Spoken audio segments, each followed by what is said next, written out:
5 દી પછી વહી જાય ગણપતિ બાપા? હે પછી શું કરી તું?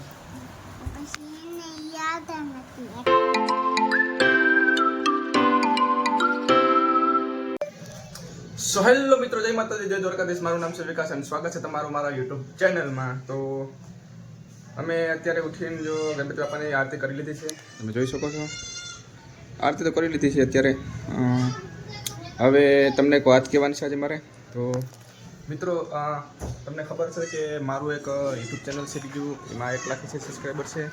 1,80,000 સબસ્ક્રાઈબર છે એમાં. ઓકે, તો એમાં ને અત્યારે છે ને મારે 2 સ્ટ્રાઇક આવી ગઈ છે એમાં. તો સ્ટ્રાઇક કરીને આપી મેં, તો હું તમને આગળ વિડીયોમાં કહ્યું. ઓકે, સો કિશન અત્યારે કામે જાય છે ને. આ તમે જોઈ શકો છો કે આ ફૂલ ઝાડ કહેવાનું છે એમને ખબર નહીં, તમે કમેન્ટ કરો કે કીનું ઝાડ છે. અમે ઓનલાઈનમાંથી ફૂલના બીજ મંગાવ્યા હતા, તો એમાં અમે ઉગાડ્યા હતા. તો એમાં ફૂલના બી હતા, પણ આમાં ફૂલ જ નથી ઉગતા. ખબર નહીં હું પણ કેટલા દિવસથી જો મેં આ ઝાડવા વાવ્યા છે, પણ ફૂલ જ નથી ઉગતા આમાં. ને તમે જોઈ શકો છો કે આ અમારો મીઠો લીમડો છે, કેવડો મોટો થઈ ગયો છે. તો પેલા આવડો જ હતો ને અત્યારે જો આટલી ડાયરું નવી એ નીકળી છે અત્યારે બહાર. આને શું ડોલ બદલાવી જો લાગે એવું. ને તમે આ ઝાડ જુઓ, કેવું કાંટાવાળું ઝાડું સમજો. આ ઝાડવાનું નામ છે એ પણ મને ખબર નથી, પણ બહુ કાંટા છે આમાં. આ તુલસી પણ ભેગી એમાં આવી ગઈ છે. અને બીજું તો કાંઈ છે નહીં. એક આ 2 તાળી છે, એક અહીંયા તાળી વાવી ને વા તાળી વાવી. હા, આને તમે કમેન્ટ કરો કે આને શું કહેવાય મિત્રો. આને મેં યુટ્યુબમાં સર્ચ કર્યું, યુટ્યુબમાં નહીં ગૂગલમાં સર્ચ કર્યું તો આને કહેવાય લેમન ગ્રે કે એવું કંઈક કહેવાય આને. શું કામ આવે કાંઈ ખબર નહીં, પણ અત્યારે જો આવડે થઈ ગયું છે. અને આ જુઓ સૂર્યમુખીનું એક ઝાડું છે ઉગી ગયું આપણે અહીંયા. ને આમાં તો ડોલ બદલાવી જ જોઈએ. સૂર્યમુખી તો આટલા મૂકશે નહીં, ઝાડ મોટું થશે આનું. સનફ્લાવર સોરી, આ સૂર્યમુખી સનફ્લાવર એક જ કહેવાય. આ સનફ્લાવરનું ઝાડ છે જુઓ. તો ભાઈ સાહેબ એમાં એવું છે કે આપણે ડેલી બ્લોગ તો નહીં લાવી શકીએ, કેમ કે કામ પણ કરવું પડે. તો કાલે કામે ગયો તો કાલે બ્લોગ નહોતો આવ્યો, એટલે 1-2 દીમાં 2-3 દિવસમાં એક ફેર બ્લોગ હું નાખવાની કોશિશ કરી. મારાથી બને એટલું ટ્રાય કરી કે બ્લોગ જેમ બને એમ હું નાખી આવું. ઓકે, તો હવે ગણપતિ બાપાના આજ છે 3જો દિવસ. અને મારા ભાઈ છે મયુર, કિશન અને મારા પપ્પા બધા કામે વહી ગયા છે. તો હું આજે ઘરે રોકાણો છું, બ્લોગ બનાવવા છું. ઓકે, તો મારા ચેનલમાં સ્ટ્રાઇક કરીને મારી છે એ પણ હું તમને કહી, પણ થોડીક વાર પછી પ્રેમ લઉં. તો અત્યારે થોડુંક કામ છે તો કામ કરી દે. 5 દી પછી ગણપતિ બાપા પધરા આવી જાય હવે. ના, 5 દી પછી 5 દી પછી વહી જાય ગણપતિ બાપા. હે પછી શું કરી તું? હે 5 દી પછી વહી જાય કે રહે બાવ? હા, ગણપતિ બાપા વહી જાય પછી એમાં તું રોય ને? તું રોય? હે ગણપતિ બાપા વહી જાય તો રોય? હા તે નાઈ હોય. હા, ગણપતિ બાપા પાછા આવી છે કા પરવા કા ગાંડી બટારી.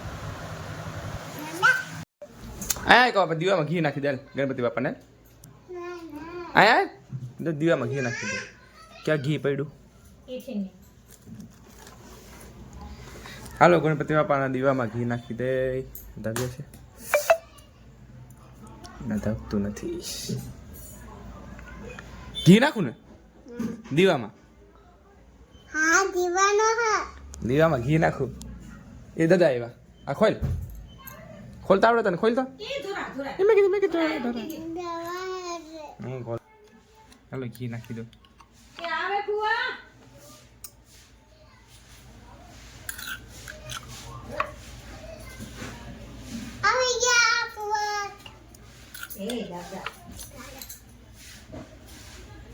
એ લ્યો,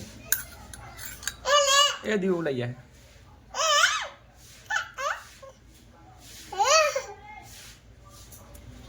ઈ બાપા ગણપતિ બાપા મોરિયા.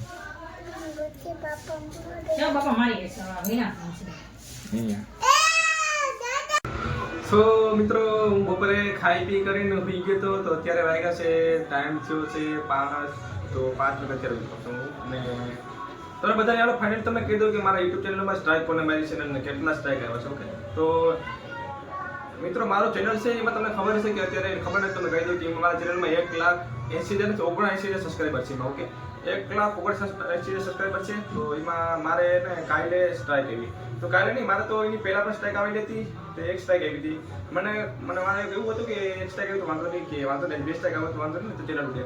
તો કાલે પણ એક હું શોખ થઈ ગયો કે અચાનક કે મારા ચેનલમાં પાછું બીજું સ્ટ્રાઇક આવી ગયું અને તમને કહી દઉં કે તમે વામને કહીને કે મને સ્ટ્રાઇક કરીને તમે એમ કહ્યું કે આવડા મોટા યુટ્યુબર તમને સ્ટ્રાઇક માર્યો.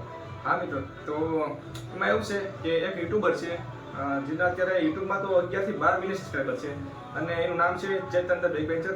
તમે ફોટો જોઈ શકો છો, સાઈડમાં રાખો છો અને એનું ચેનલ તમે જોઈ શકો છો કેટલા મિલિયન સબસ્ક્રાઈબર છે. તો પણ એ મારા યુટ્યુબ ચેનલમાં સ્ટ્રાઇક માર્યું. તો એનું રીઝન એવું છે કે જ્યારે મેં યુટ્યુબ સ્ટાર્ટ કર્યું હતું આઈ થિંક વિડીયો બનાવવાનું ચાલુ કર્યું હતું ને 2-3 વર્ષ પહેલાં આઈ થિંક. ઓકે તો એમાં મને યુટ્યુબ વિશે એટલી નોલેજ નથી કે કોઈની બીજાની જોઈ વિડીયોની ક્લિપ આપણે ન વપરાય એવું હતું. તો મેં સ્ટાર્ટિંગમાં એની ક્લિપ છે મેં વાંચી હતી અને એ છે ને એવા બેક બેન્ચરના વિડીયો બનાવતો હતો કે સાહેબવાળા ને સર ટીચર ને બેક બેન્ચર એવા. તો હું મને ડબલ રોલ કરતા નહોતું આવડતું. તો સ્ટાર્ટિંગમાં મેં એનો વિડીયો સાહેબ બનતો હતો ને તો હું બેક બેન્ચર બનતો એવા સાહેબમાં હું વિડીયો બનાવતો તો એ ક્લિપ હું વાપરતો. તો એ મને પહેલાં તો સ્ટ્રાઇક આપી હતી વાંધો નહીં એક સ્ટ્રાઇક આપી. તો કાલે મને બીજી સ્ટ્રાઇક આપી ને તો મેં વિચાર પડી ગયો અરે યાર કોઈ બીજી સ્ટ્રાઇક પડી ગઈ તો ત્રીજું સ્ટ્રાઇક પડે તો તમને ખબર છે કે ત્રીજી સ્ટ્રાઇક પડે તો આપણું જે ચેનલ છે એ ટર્મિનેટ થઈ જાય અને ચેનલ ડિલીટ થઈ જાય. મેં એવું આવે છે યુટ્યુબની પોલિસી એવું હોય છે. તો હું બહુ ચિંતા પડી ગયો છે કાલથી પણ વાંધો નહીં. મેં જે મારા વિડીયોમાં મારું ચેનલ જે હતું એમાં ચેનલ છે એમાં મને એવું લાગતું હતું કે જે વિડીયોમાં કોપીરાઇટ સ્ટ્રાઇક આવી શકે છે તો એ બધા વિડીયો મેં કાલે મારા ચેનલમાંથી ડિલીટ કરી નાખી. ઓકે તો અત્યારે તમે ચેનલ સેફ છે વાંધો નથી પણ તમે બધા છે ને મને થોડો સપોર્ટ કરજો. અમે ગુજરાતી ચેનલ બનાવ્યું છે તો આમાં ડેલી બ્લોગ નાખવાની કોશિશ કરીએ. તો બસ એટલે તમને કેવું હતું અને તમે પણ જ્યારે યુટ્યુબ સ્ટાર્ટ કરો તો કોઈની વિડીયોની ક્લિપ તમે યુઝ ન કરતા. ઓકે તો અત્યારે આકાશ આવ્યો છે હતા વિડીયો જોવે છે વાંધો નહીં. તો બસ એટલે તમને કેવું હતું તો બસ હવે વિડીયોમાં બ્લોગમાં કન્ટિન્યુ લીધો. ઓકે સો તમે અત્યારે મારા વિડીયો જોઈએ એમાં તમને નોટિસ કરતા હશો કે એમાં થોડું બહુ અવાજ આવે છે, ગીત વાગે છે એવી રીતનું. તો એમાં એવું છે કે અમે ગણપતિ બાપાની સ્થાપના કરી છે. તો અમારા બાજુવાળા ઘર છે 2-3 જણા તો એ બધા પણ ગણપતિ બાપાની સ્થાપના કરી છે ઘરે ઘરે બધા. ઓકે તો એ અત્યારે પણ જો સોંગ વગાડે છે એટલે થોડો બહુ એનો અવાજ આવતો હોય છે. તો મિત્રો અત્યારે હું આવ્યો છું ગામમાં ગણપતિ બાપાનું જે ફ્રૂટ લેવાનું છે ધરવાનું જે ફ્રૂટ હોય એ બધું લેવાનું છે. તો અત્યારે પણ મારા દાદા છે ને મજા નથી તો એ દવાખાને આવ્યો છું, દવાખાને જોવા પણ આવ્યો છું હું. અને મારા દોસ્તાને ઘરે ગયો હતો જિગ્નેશના તો એ ગેમ ચાલુ હતી અત્યારે ન આવ્યો એટલે હું અત્યારે એકલો આવ્યો છું.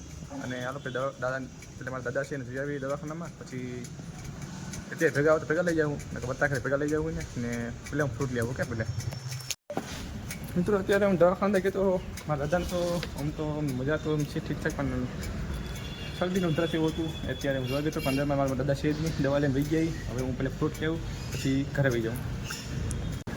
લાલ રેગ્યુલર આવી ગયો રેગ્યુલર આજ છે ને ના એ લોકો ને આજે પણ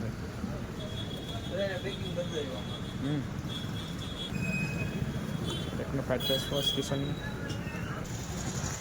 તો અત્યારે કિશન ફેસ વોશ લઈ લીધું છે. હવે જાઓ ફ્રૂટ લેવા. તો અત્યારે આપણે કેળા અને સફરજન પણ લઈ લીધા છે. હવે જાય ઘરે. સો અત્યારે મેં ગણપતિ બાપાના ફ્રૂટ લેવું તો ફ્રૂટ ધરી દીધું છે અને આરતી પણ કરી દીધી છે. તો અત્યારે વાગ્યા છે રાતના 9 અને અમે બધા લોકો જમી પણ લીધું છે. અને રાકેશ પણ આવ્યો છે જે કાના અરે બાંધીને આવ્યો છે અત્યારે.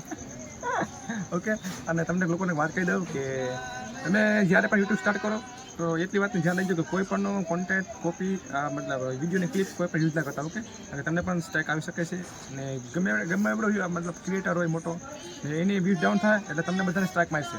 ઓકે તો એટલી ધ્યાન રાખજો. બસ આજના બ્લોગમાં આટલું બ્લોગ સારું બ્લોગ લાઈક અને ચેનલ સબસ્ક્રાઈબ કરજો. બસ હવે મળીએ આપણા નેક્સ્ટ બ્લોગ.